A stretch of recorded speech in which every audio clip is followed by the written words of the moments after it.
Welcome to the December virtual info session, Ask Us Anything, application, funding opportunities, and more. We're so excited to welcome everyone today. We hope that this will be an informative session for you. People are dropping their names in the chat and where they're from, so feel free to keep doing that as you're joining us.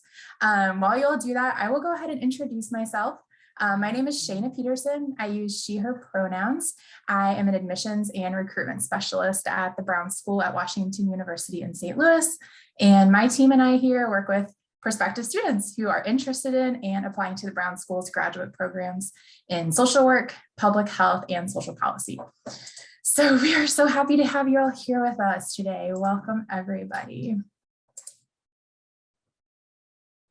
All righty. So today I am joined by two of my wonderful colleagues, Sarah Dexter and Dominique Sandheinrich. So Sarah and Dom, would you guys like to go ahead and introduce yourselves?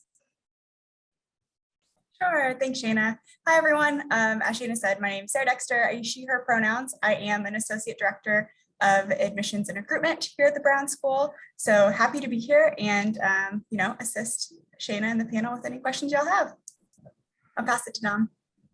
Hello. My name is Dominique Sandheinrich. I use she, her pronouns. I'm the Assistant Director of Financial Services, and I just work with all of our students, international and domestic students, just to help them fund their program, make sure their funding is applied correctly with federal funds and institutional funds. So I'm so excited to take any questions today. Awesome. Thank you, guys. We are so happy to have both of you.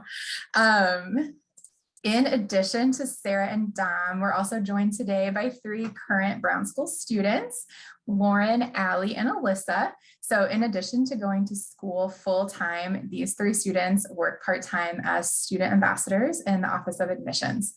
So Lauren, Allie, and Alyssa, would you guys all like to introduce yourselves? And if you could share your year, your hometown, your degree program and concentration or specialization area. And then if you would like to share, we would love to hear a high of your semester. I know it's wrapping up very quickly for all of you.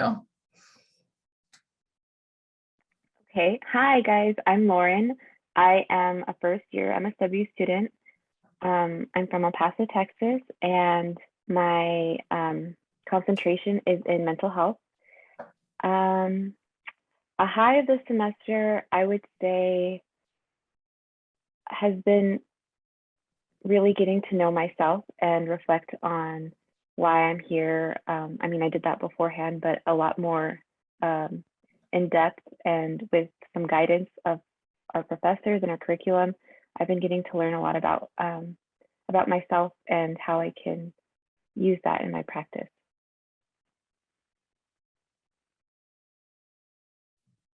Hi, y'all. My name is Allie. I use she, her, or they, them pronouns.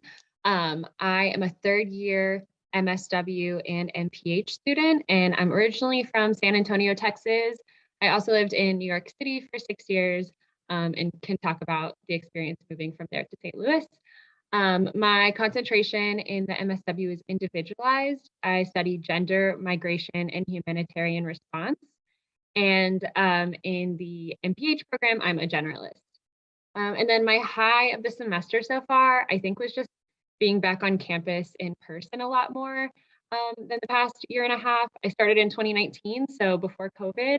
And it's just been really great to be back on campus with the Brown School community and get to know my peers in person instead of over Zoom. Hi everyone, I'm Alyssa. I'm a first year MSW student from O'Fallon, Missouri. My concentration is in mental health, and right now I have a specialization in policy.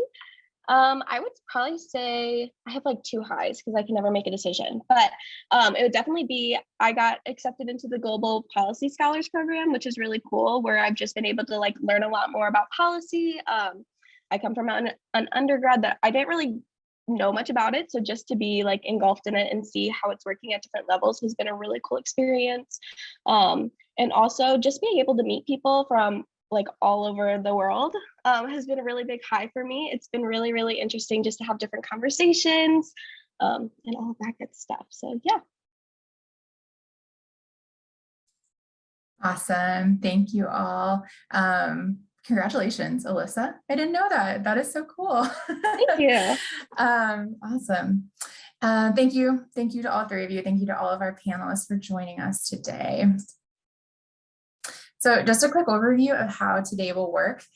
In keeping with the spirit of our Ask Us Anything theme, we've divided today into the topics where we receive the most questions. We're going to leave plenty of room at the end to answer questions live. So first, we'll cover some commonly asked questions about the application.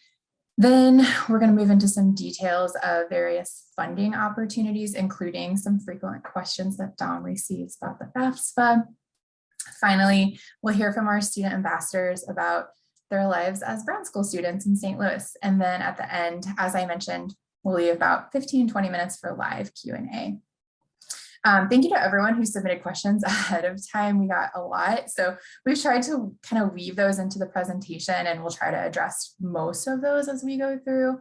But as we do go through the conversation today, please feel free to also use the Q&A feature to submit questions, and we'll either answer them live in the chat, like our panelists will kind of answer live, or we'll wait to the end to answer them live at the very end. All right, so first, the application. I'm sure this is on many minds as our first priority consideration deadline is approaching in just under a week, which is kind of crazy. So just a reminder, our application deadlines for fall 2022, which is the start of our next cohort. December 15th is our priority consideration deadline. March 1st is our regular decision deadline. After March 1st, we'll have rolling admission, with our final deadline being July 1st. We understandably received quite a few questions about our application deadlines. Many of you submitted these ahead of time, so I want to address a few. First, the benefits of applying early. So there are really two benefits of applying early. One, if we receive your application by December 15th, you'll have an admissions decision by February 1st. We do guarantee that. So this can be really helpful with planning, especially if you're applying to multiple programs or you'll be moving to attend school. The second benefit of applying early is funding availability. So we award scholarships and funding throughout the application cycle, but on December 15th, we start fresh with our full pool of available funding. So those are really the two big benefits of applying early. If you're not able to apply by December 15th, don't worry, totally fine. Funding is still certainly available with our regular deadline.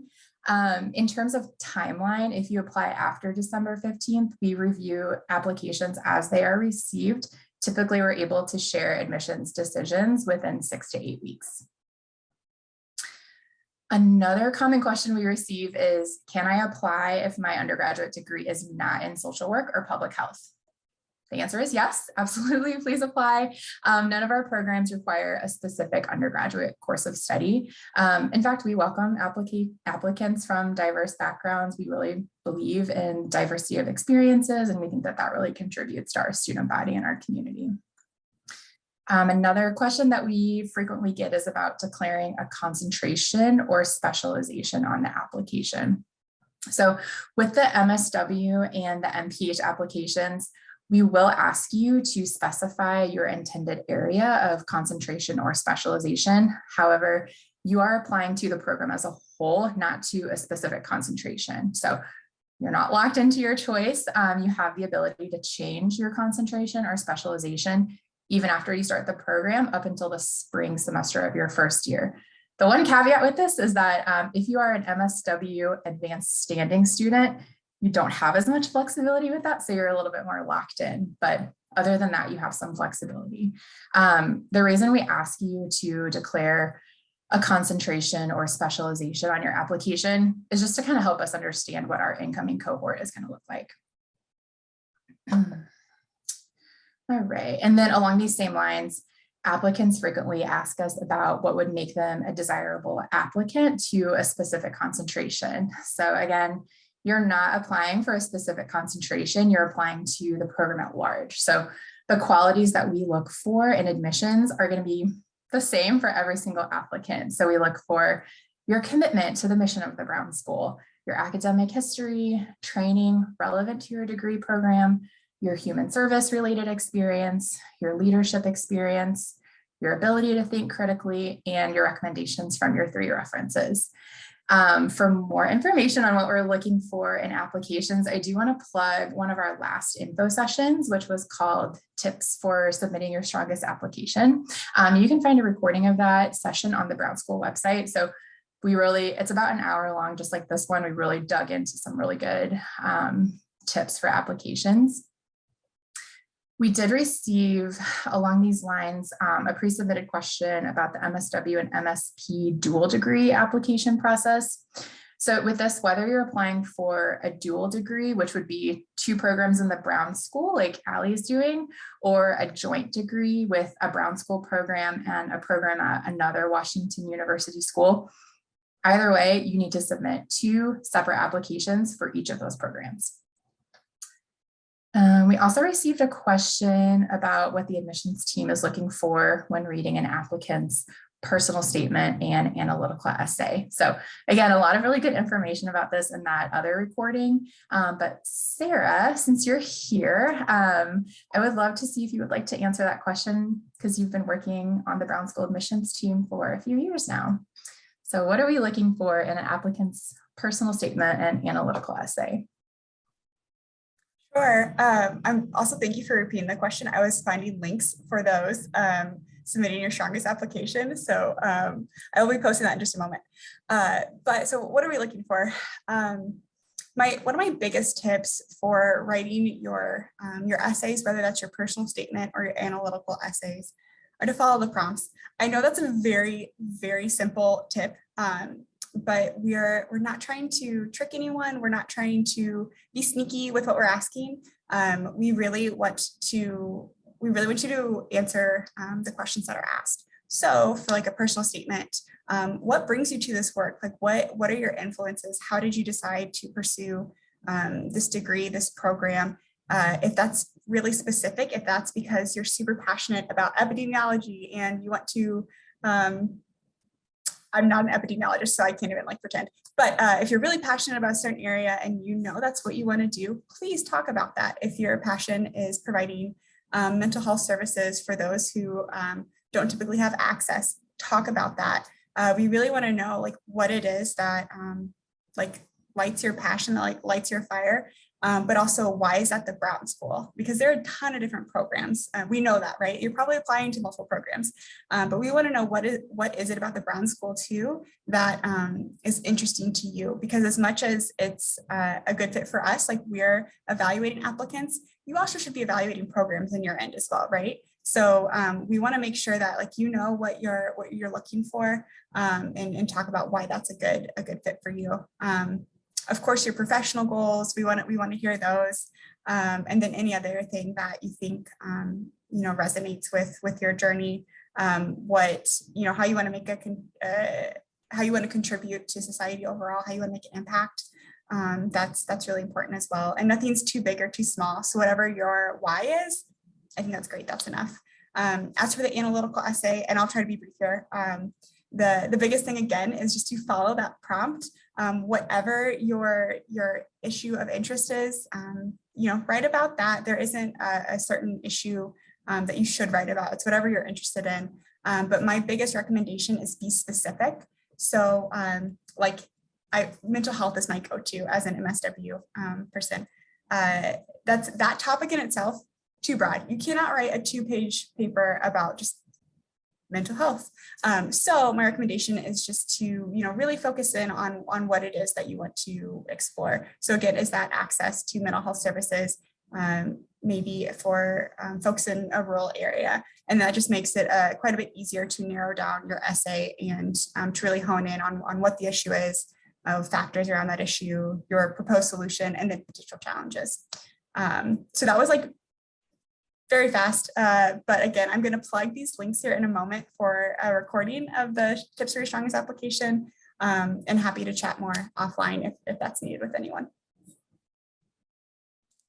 Perfect. Thanks, Sarah. Before you go back to those links, we're going to move on and just now to funding. But before we do, is there anything else that you would add to the application FAQ sort of area? Yeah, I think one thing that just comes to mind is we really encourage applicants just to, present their best selves. We're not comparing you against applicant XYZ. Like, you are your greatest competitor, right? And so we want you to present your best application. Your why is enough. Your reasonings, your experiences, that's enough.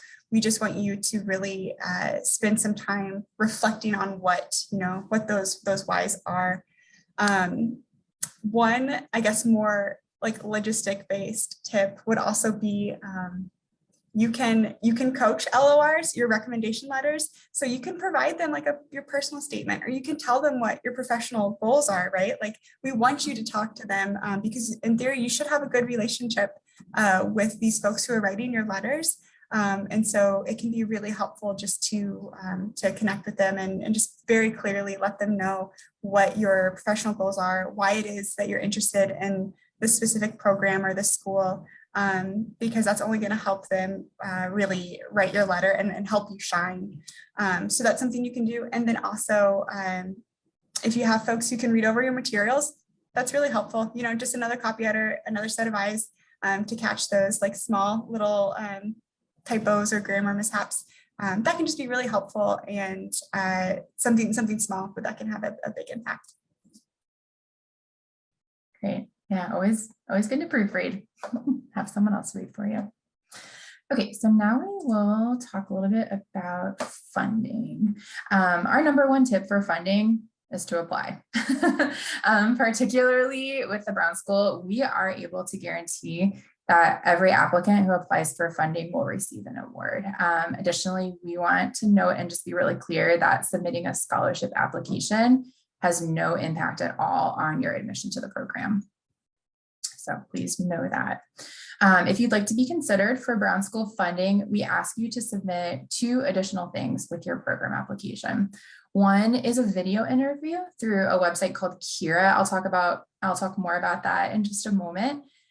Second is a scholarship consideration form where you will be asked to share a little bit more information about your program interests and your personal and professional background. If you'd like to be considered for need-based financial assistance from the Brown School, we'll ask you to complete some additional information on the scholarship consideration form, just kind of regarding your personal and your financial background. So here you can see on the slide, I've included just a screenshot of what you would see in the funding section of the MSW application.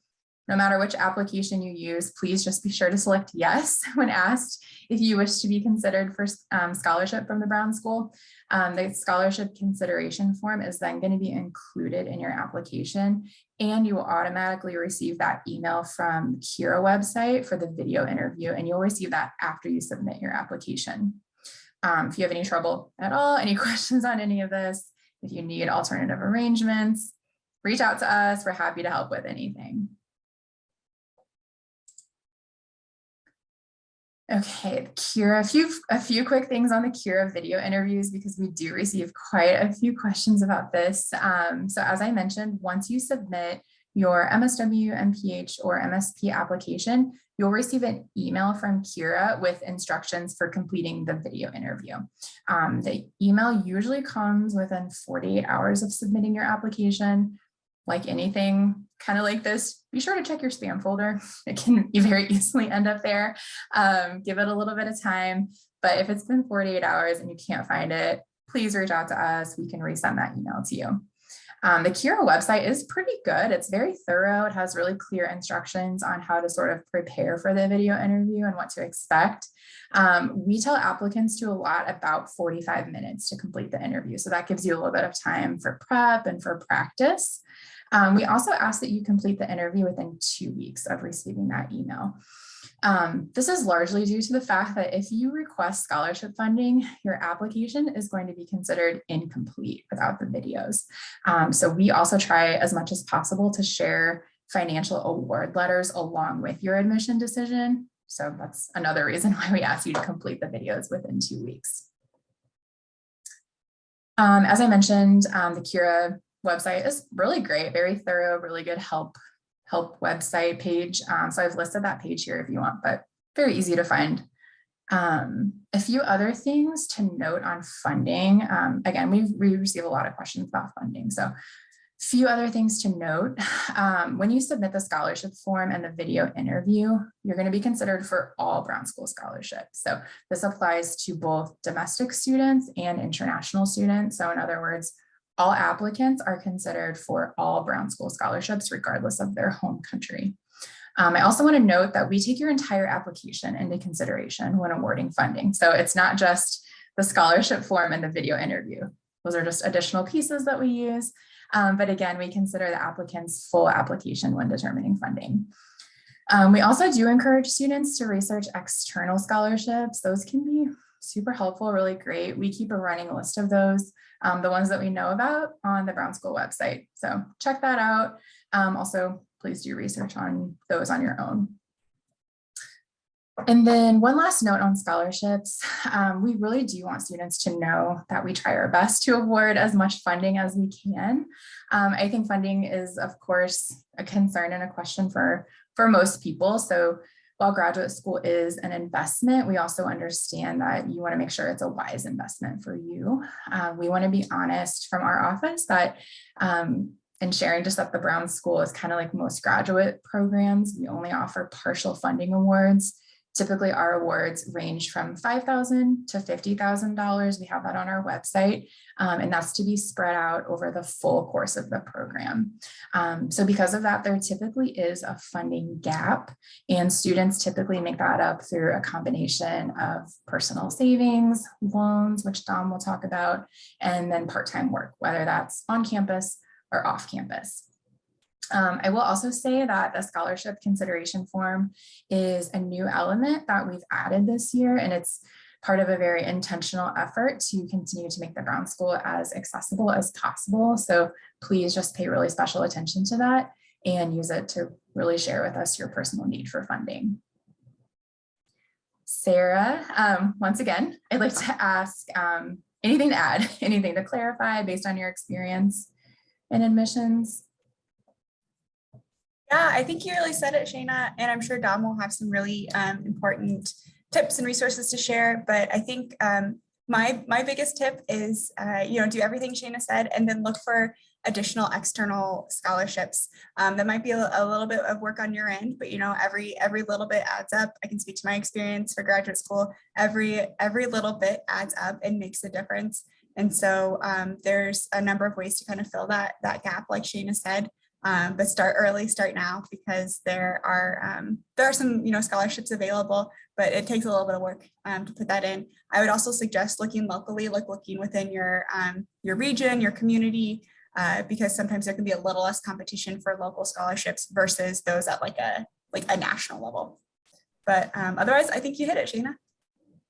Could I just add one question that came in on the Q&A that I think would be helpful? Somebody asked if they are doing the December 15th priority deadline, do they need to finish the Kira interview by the 15th as well? Oh, that's a good question. The answer is no. We again would like you to, we would like you to submit the Kira video interview within the 2 weeks. So if you submit like right on December 15th, you should receive that Kira email on like the 15th, 16th, or 17th, something like that. So just submit within 2 weeks after that. Good question. Thanks, Allie. All right. Okay, so for a little bit more funding information, I'm going to turn it over to Dom to go over a few things. Absolutely. Well, again, my name is Dominique Sandheinrich, Assistant Director of Financial Services at the Brown School. And so my role is really just to ensure our students, the funding they do receive, whether it be institutional funds or federal funds, to ensure that it's applied correctly, divided across their program evenly, and for special situations, being able to have that conversation with our students. And so you'd want to reach out to me or my department regarding any errors you may see. But on a higher level, the FAFSA is a big deal. So with our domestic students, we encourage all students to complete a FAFSA. Again, every student that completes that, we recognize them as independent students. So parent information isn't always necessary. And then we also want to remind students that the application did open up October 1st. This is an annual application, so you want to fill that out every single year. And then also the FAFSA, if you have questions about that, my department is always welcome or open to answering any of those questions. I know it can be confusing, especially with some changes government-wise. So always ask before you submit, and we'll be able to help you step by step throughout the application process. Some steps to know right now, or next steps, is again, scholarship search. That is huge. Just like Shayna and Sarah Dexter shared with us, external scholarships are important. We encourage you again to look into your local community, any kind of maybe religious community, anything you have is going to be very vital for funding. And of course, the scholarship search could be external and then Googled or anything of that nature on your own part. Some common mistakes or missteps are when you are doing your FAFSA, being sure that you are putting Washington University in St. Louis. What I get a lot of are Washington State or Washington University of Washington. So ensuring that you're putting Washington University in St. Louis and not necessarily looking for the Brown School at Washington University. And then the school code as well. The school code, our code will ensure that you're getting Washington University in St. Louis. So that code is 002520. Again, that's 002520. And that can also be on our webpage as well. And then thank you, Allie, for putting that in there. And then I always get a lot of questions about federal work study. Federal work study is a part of the FAFSA. And so it is determined based on your estimated family contribution, also known as EFC. And you can find all of the information on our website as well.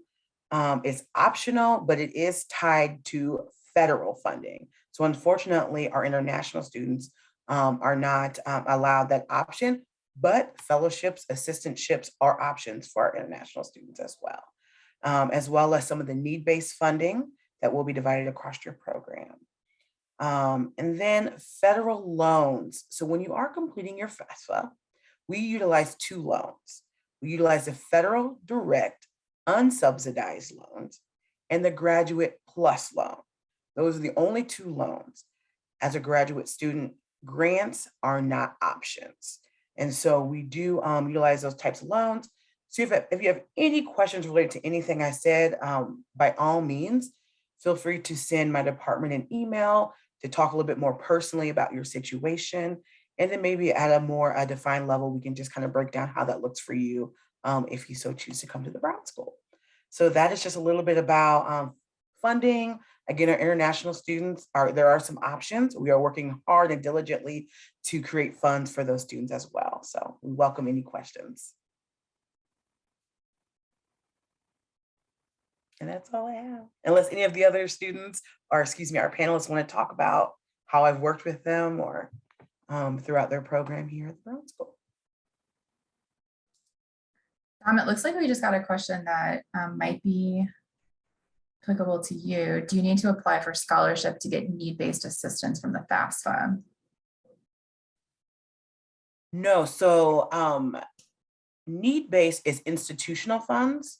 So it has nothing to do with federal funds.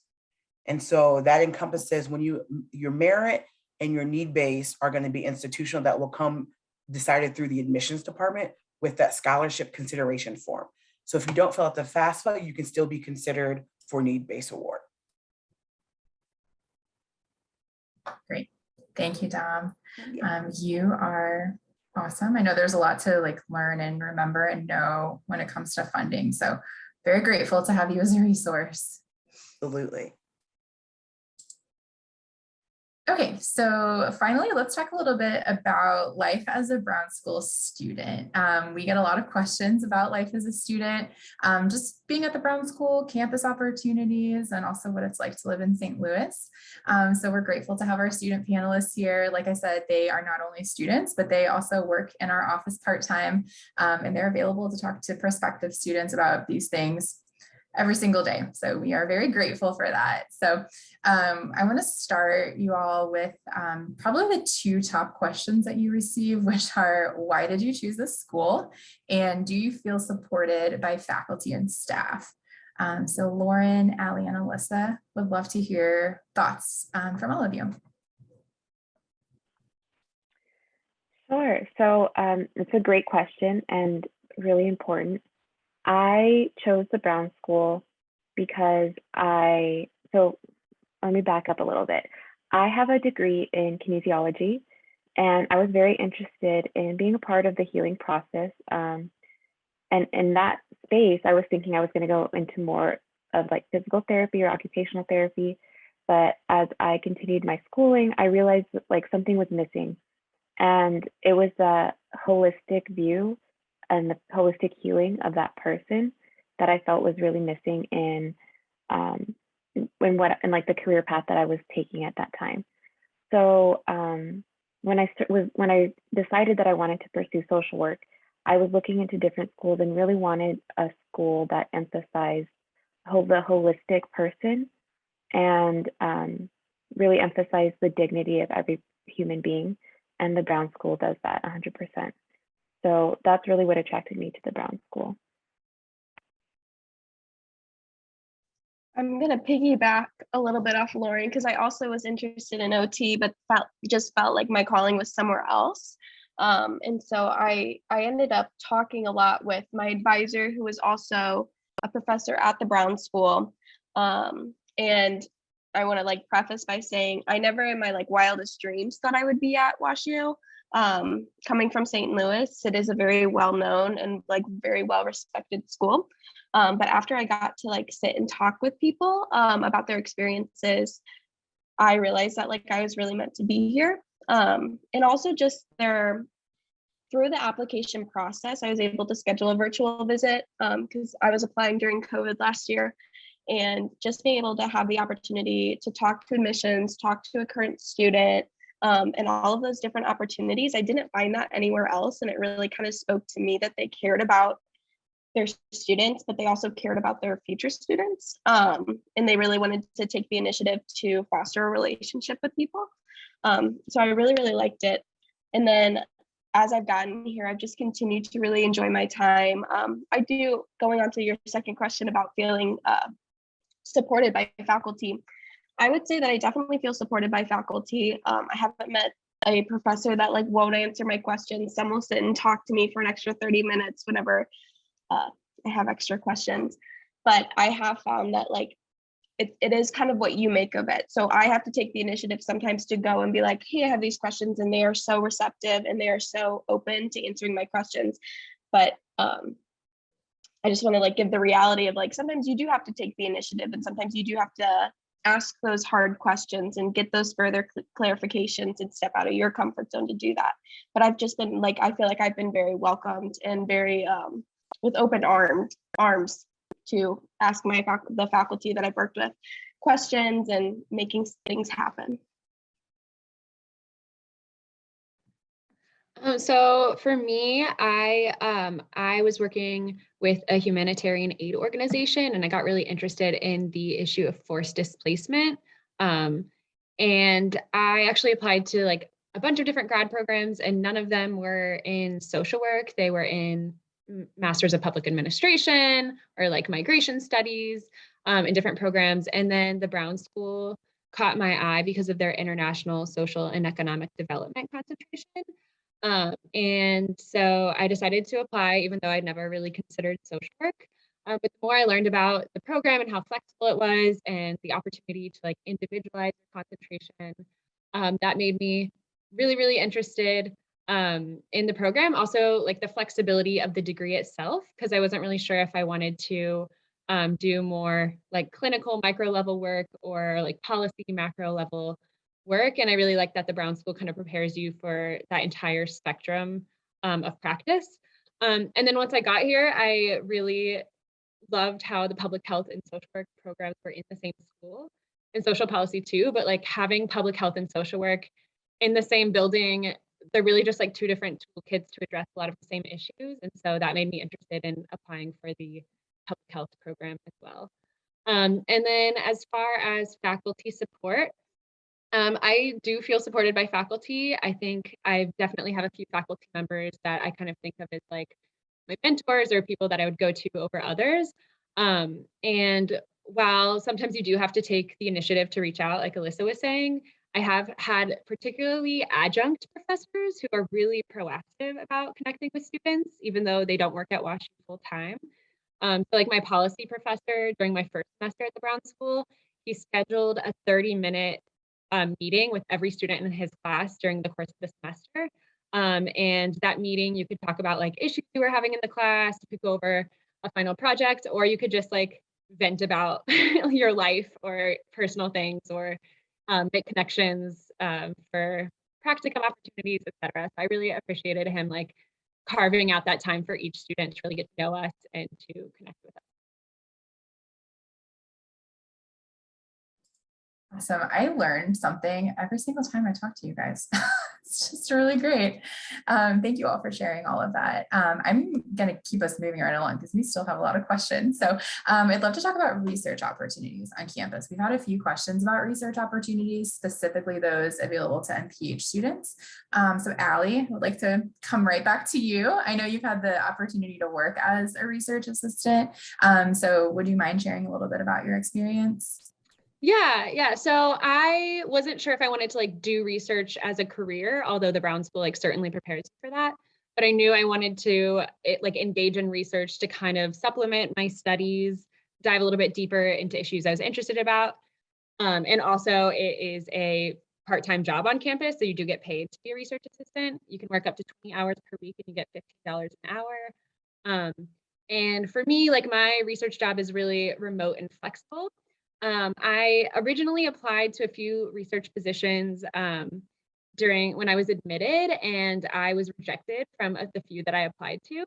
But I really, really wanted to work with this one professor, Dr. Lindsay Stark. So I reached out to her directly. I sent my resume and cover letter and was like, I love like your work. Do you have any other opportunities? And she ended up taking me on as a research assistant. She has a team of like 10 different research assistants. And it's been really, really great. I've gotten to collaborate with a lot of my peers, with PhD students, both at the Brown School and at other universities.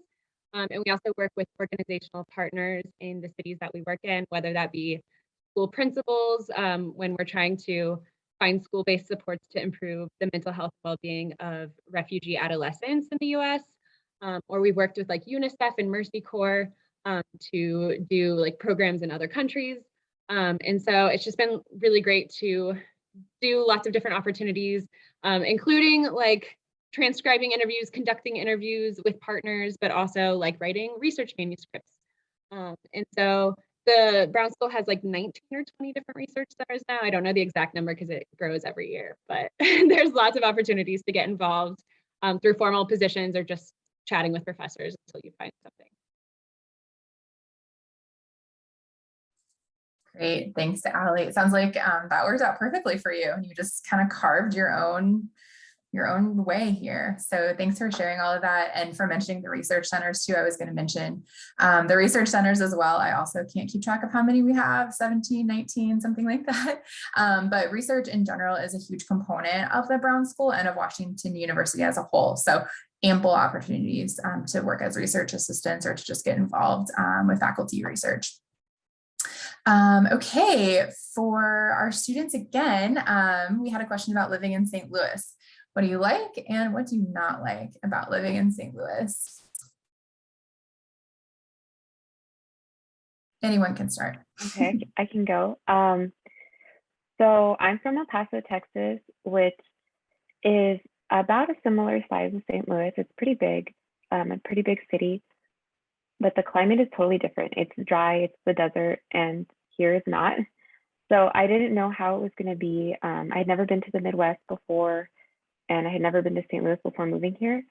And when I came, I was surprised at how much I liked it, like how easy it was to acclimate. I mean, I know this is not for everybody, but for me, it felt very homey. It was very easy to acclimate, and everybody was super nice.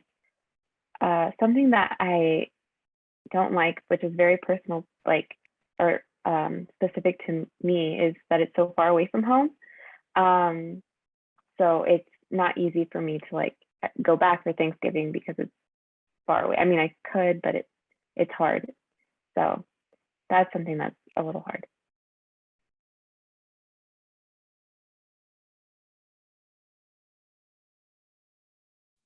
Okay, I can go next.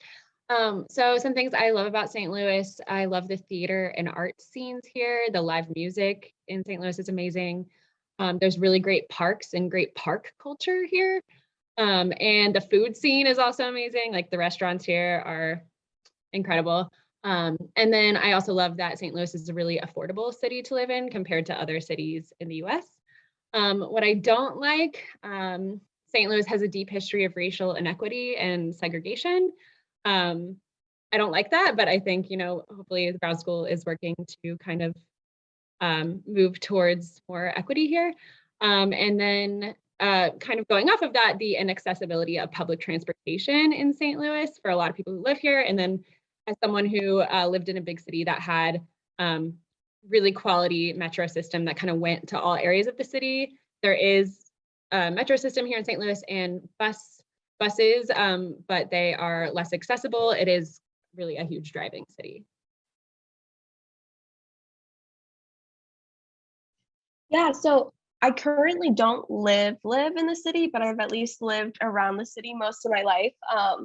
And I just love all the room for like activities. So we have, we have the zoo, we have the art museum, the history museum, we have beautiful, like Ali was saying, beautiful parks. We have the Fox Theater, which has really great musicals and shows if you're into the theater realm. And there's just a lot of opportunities surrounded around St. Louis. And even with the social work profession, we have, I was applying for practicums this semester and saw a list of like 200 sites just located within St. Louis, which is amazing to have that much commitment to like social change, that we have that many organizations. I don't like about living in St. Louis, I'm the worst parallel parker, and sometimes that's just my downfall. So parallel parking is not my thing, but that's okay, I'm learning. So I guess that would be the only thing. Totally fair. Thanks for sharing all that, everyone, and for your honesty too. Before we dive into some more Q&A from pre-submitted questions and from live questions, I wanted to just go over a few ways to stay connected with the Brown School and just reach us if you have any questions about anything. So first, we have a really great virtual campus visit option for prospective students. This is a great option. I think Alyssa mentioned she did this last year. You can really dive into the Brown School experience through doing a campus tour, which Ali leads quite frequently. You can do a class observation, meet with faculty, staff, students. If you're interested in this, we can build a custom itinerary for you. So just go to brownschool.woostel.edu/visit to kind of schedule your visit with us. And then secondly, you're welcome to reach out to the whole admissions team by emailing brownadmissions@woostel.edu. Someone from our office will be in touch to answer whatever questions that you have. I will go ahead and just leave this last slide up with our contact information, and then we can dive into some Q&A. So I see so many questions coming in. So if panelists wouldn't mind kind of like tackling a few of these, if you can, we have some pre-submitted questions that I wanted to go through. So one student asked, they said, I would love to hear about the school social work concentration and steps taken once I get on that path. So the school social work track is actually part of an MSW concentration called Children, Youth, and Families. So in this particular concentration, students can pick from one of 3 track options. So you can choose school social work, direct practice, or urban education. When you choose whatever track you choose, in this case, it would be school social work, your course choices are going to be more streamlined to kind of focus on school social work and ultimately to prepare you for a career as a school social worker. The concentration practicum is 600 hours, just like it is in every concentration, but it must take place in an agency that serves children, youth, and or families. Ultimately, I will say as a student, especially in this concentration, you're going to want to work closely with your academic and your faculty advisors, just to kind of learn more about the tracks and select the one that's best for you and your goals. Another person asked about the differences in the mental health tracks.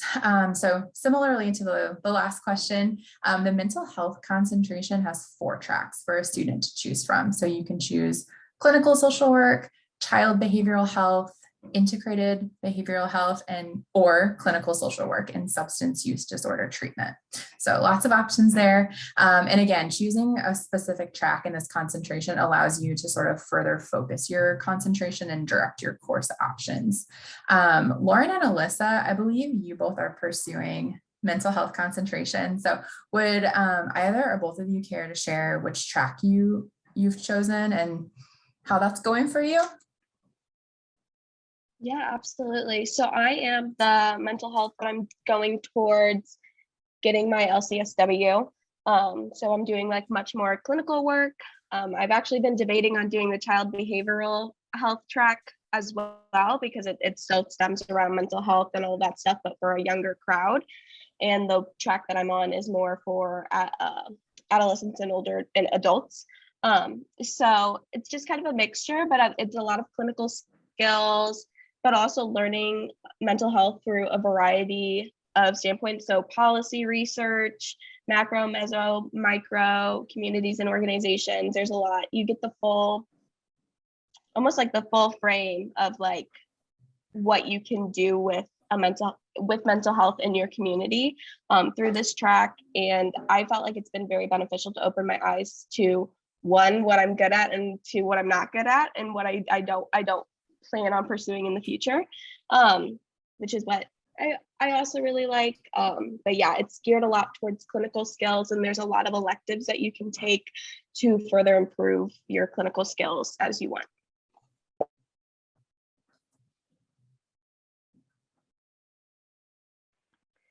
So I am in the integrated behavioral health track, and I chose that track specifically because I'm interested in clinical work, and I'm also interested in how we can work with other professions to make clinical work more effective.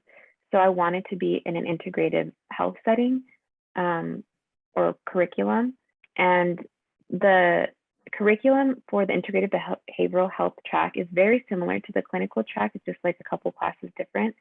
So if that's something that you're interested in, you could still pursue clinical licensure with the different health behavior tracks. Perfect, thank you all. Dom had a question that I think you might be able to answer, which is, what role does the school play in assisting students securing government student loans? Oh, so our role, I mean, with our government student loans or with the federal aid, we will walk through every portion. So if you took out undergrad loans and working to understand how they defer while you're in graduate school, we can help you understand your financial loan servicer. So we play a pretty significant role. Our student financial services team that is university-wide, and my team, we collaborate together to ensure students understand what they're borrowing, those interest rates, those origination fees, and so they can understand what it will look like once they graduate. Because of course you have that 6-month grace period to really work on figuring out how you plan to pay back those loans. So in the midst of all that, we can talk about what you've already utilized, how much you can utilize, and what that will look like for the future in your loan repayment options as well. So we work pretty closely with, of course, the government portion, and then our teams here at the Brown School and the university as a whole to ensure students understand some of their loan to debt and what that future looks like. So I'd say it's a pretty significant role. By all means, come with any questions, and we can totally break down your track record of your previous loans just to make sure those are deferred right now. And then as a reminder, unsubsidized loans means that the interest rates are going to start to accrue the moment the loans disperse. And we can talk about what that looks like as well. Thanks, Dom. I wanted to answer a couple of questions that we received about transcripts. People submitted these ahead of time. So someone asked if they can submit official transcripts directly through the portal. So we will actually only need your official transcripts after you've been accepted into the program and you've accepted admission and confirmed your intent to enroll. So at that point, we'll need your official transcripts. You can send those electronically to us at brownadmissions@worcester.edu, or your institution can send them by mail to the Office of Admissions. Your institution needs to send them either way. We can't accept them from you. But we don't need those until far down the line. We also had a question about transcripts from an international applicant. Looks like this student asked if their application will be considered for priority consideration if we receive their transcript evaluation from WES after December 15th. So unfortunately, the answer to this question is no.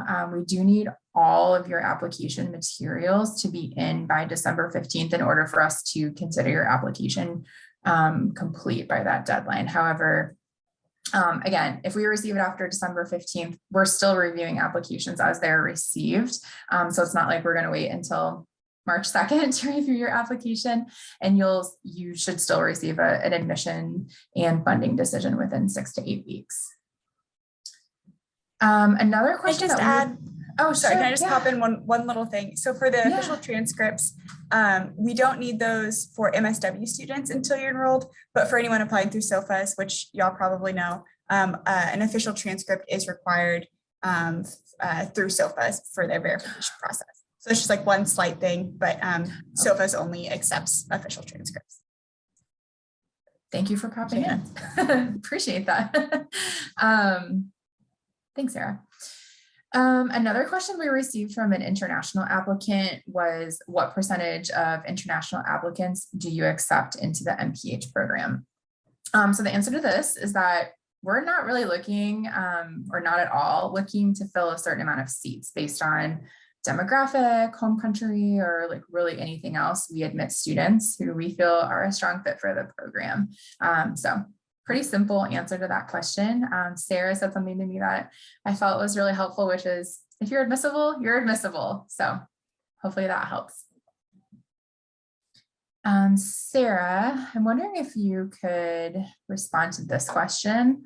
A student asked about the MPH program, and they asked, what are the benefits of the generalist concentration and how do you leverage it to explore your interests and passions?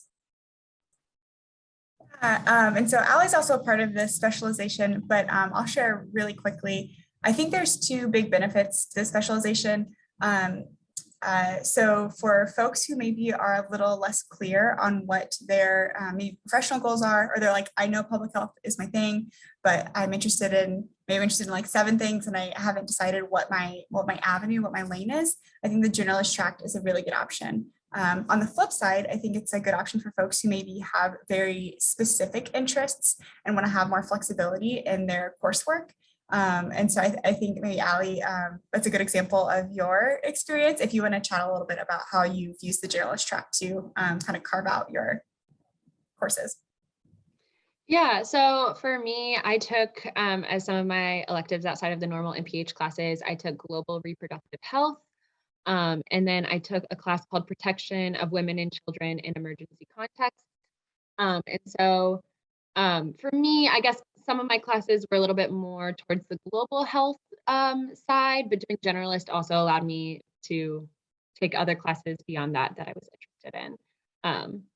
So I'm also a dual degree, and most dual degrees have to do the generalist track. So it's a little bit special there, but yeah, I really like that you can either kind of make it more broad and actually more like general, or generalist can be used to really like focus in kind of like this.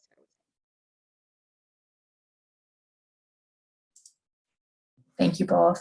Okay, I'm going to do one more question, and I would love for one of our students to answer this. I thought this was a really cool question and unique. What's your experience been either seeking out mentorship or being someone's mentor?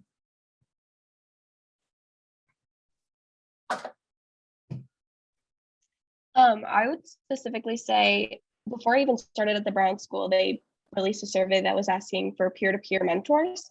And so it would be me as an incoming MSW student would be paired with a second year MSW student. And I took advantage of that situation, and I got connected with a mentor who really has been beneficial in helping me, one, like know about planning classes. She's the same concentration as me too. And so it's just like really nice to have someone who is around my age, but has also been there and done that and been able to be connected through that. Also from a student status. So there's not as much of a dynamic difference or anything like that. Like we've just become friends and been able to like text each other and talk to each other. But I really like that the Brown School set that up before even me coming into classes. So I thought that was a really great way that they fostered like a mentorship program. Awesome. Thanks, Alyssa. Okay, this hour has flown by. We are about at time, so I'm going to wrap up here. We want to thank everyone for joining us live or watching us on the replay. Thank you so much to all of our panelists for your awesome perspective, all of your advice. Thank you again for specifically to our prospective students and applicants for joining us. I hope we're able to answer your questions. I think we've received about 100 here. So if we are not, please reach out to us and the admissions office. We're happy to talk with you. We're happy to help with anything. We are super grateful that all of you are considering the Brown School for your studies, and we look forward to reviewing hopefully many of your applications soon. Bye, everyone.